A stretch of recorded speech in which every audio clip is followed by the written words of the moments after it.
At dahil nga super duper late tayong nagising mga mamshis, so yung talagang naabutan ko sa baba is tapos na yung preparation ni Boss Kevin. Pero sabi niya tapos niyang i-marinate yung karne. So yung ginawa niya dyan is pinaano niya lang yung taba, tawag dyan, kung sa Bisaya pa, pinagmantika niya para yung oil dyan sa mismong karne galing, ayun lang din yung magpiprito sa sarili niyang mantika, ganun. Natatawa ako dahil hindi ko alam kung ano yung dapat sabihin in Tagalog words. Kasi mostly sa mga nanonood, Tagalog, diba? So sa Bisaya pa, ayun nga, isarili niyang yung karne nagprito sa sarili niyang mantika, parang gano'n, I don't know. So yun nga, pinagmantika ni Kevin po yung karne para din maprito siya sa sarili niyang karne. Parang gano'n na lang din, ewan ko ba, basta yun na nga.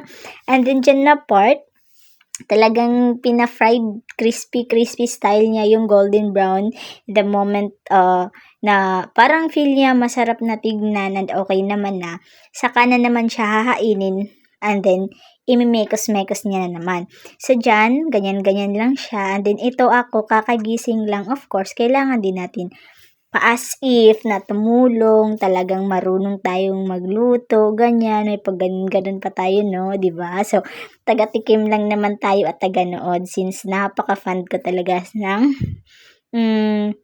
sa the way siya magluto. Gustong-gusto ko siya si Kevin magluto dahil lahat ng cravings ko na kinikrave ko from my place, Magallanes, Agusan, from Mindanao. Ginagawa niya dito para hindi lang ako mag-crave. Kasi yung mga pagkain doon like balut,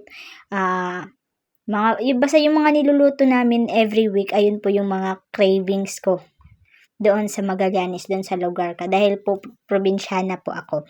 So, dito hindi ko yun makita. Wala akong makitang ganun kasarap na pagkain.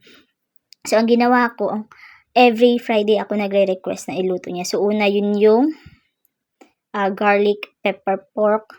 Basta, yun na yun. And then, ito naman is yung pork steak niya. Pork steak lang, walang beef steak. Apakamahal po, hindi kaya ng aking bulsa yung beef na yan. So, ayan, tapos na po siya. And then, next niyan, syempre, ano pa ba? Hindi yung bawang, sibuyas, gigisahin po siya. Ang tagal. Ako, antay na. So, yan. So, yun po yung motif ng aming luto or banding every week ni Boss Ki. Na lahat ng cravings ko from my places, lulutuin namin dito dahil pagod kaming humanap ng ganong panlasa dito. And then, dagdag mo pa yung traffic. And then, hahanap pa kami ng place kung saan meron ganun. Pero pagpunta lang namin, dun mafe-failed lang kami. So, ayan na nga. Bawang. And then, what's the next? Syempre, yung sibuyas. Kasi last time, may nagustuhan din ako doon sa places namin na parang mang-inasal yung style niya. Pero,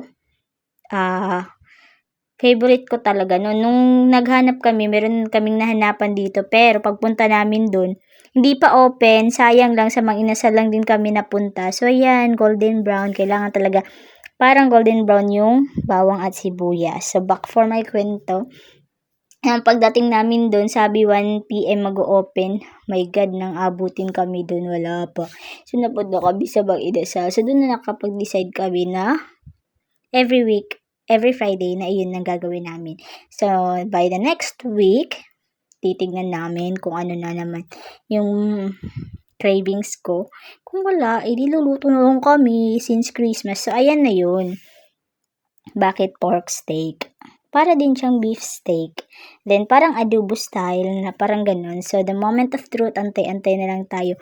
Minekas-mekas na yan ni Insan. Ang nilagyan na yung ingredients. So, ang kailangan lang natin is karne, bawang, sibuyas, palambutin. And din yung sauce niya, siya na yung gumawa. Di ko alam kung ano yung nilagay niya dyan. So, the moment of truth, dahil si Chef Kev ay nag-aantay na sa atin.